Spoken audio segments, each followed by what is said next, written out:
Salut la famille, salut la MIFA, salut la mafia. Et décidément, hein, dans leur partenariat, on se demande, mais qu'est-ce que c'est que ces gens-là?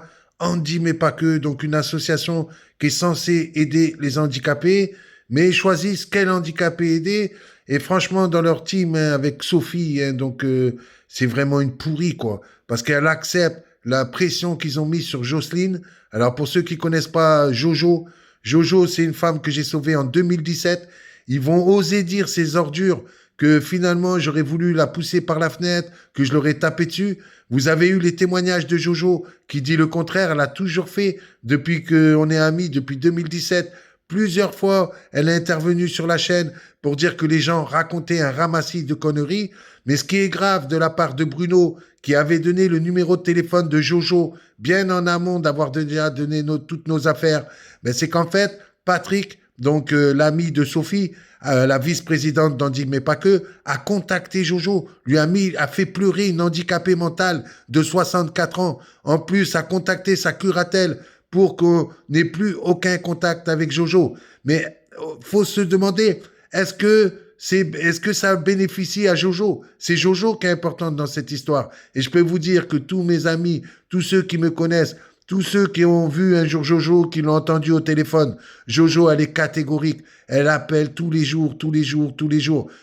Des fois, pendant une semaine, quand je n'ai pas au téléphone, elle pleure au téléphone. Elle a besoin de mon soutien. Et Jojo, en 2017, moi, je l'ai sauvée. Hein. Elle était où, Karine Teclash? Elle était où, toi, Sophie, la vice-présidente d'Andy, mais pas que, quand Jojo, dans sa cité, était agressée, quand Jojo, dans sa cité, était racketté? Mais t'étais où? Tu faisais rien. Tu la connais même pas, tu l'as jamais vue de ta vie. Vous avez jamais rien fait pour Jojo. Ah, pour détruire l'amitié que j'ai avec Jojo, ça, vous êtes fort, on dit, mais pas que, hein.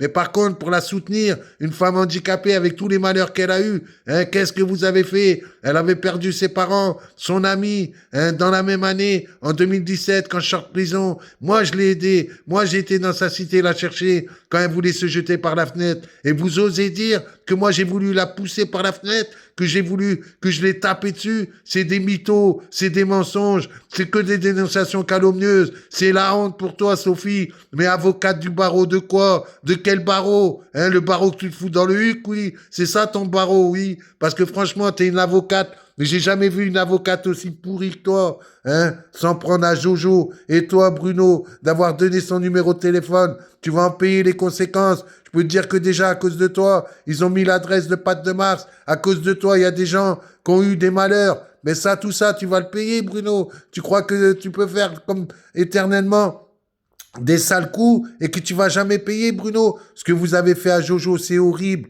mais c'est ignoble. Jojo, faut lui demander son opinion. Elle a déjà dit, j'ai jamais profité d'elle. Au contraire, je l'ai aidée. Je me suis mis à découvert. Je me suis retrouvé la première fois SDF en sortant de prison parce que j'ai aidé Jojo. Et tous les gens qui savent, ils le savent, que tous les gens qui étaient autour de Jojo, ils savent ce que j'ai fait pour Jojo. Vous êtes vraiment des ordures de vous en prendre à une femme handicapée de 64 ans. Alors arrêtez de dire que vous êtes une association pour aider les handicapés quand vous voulez détruire le bonheur d'une handicapée mentale de 64 ans.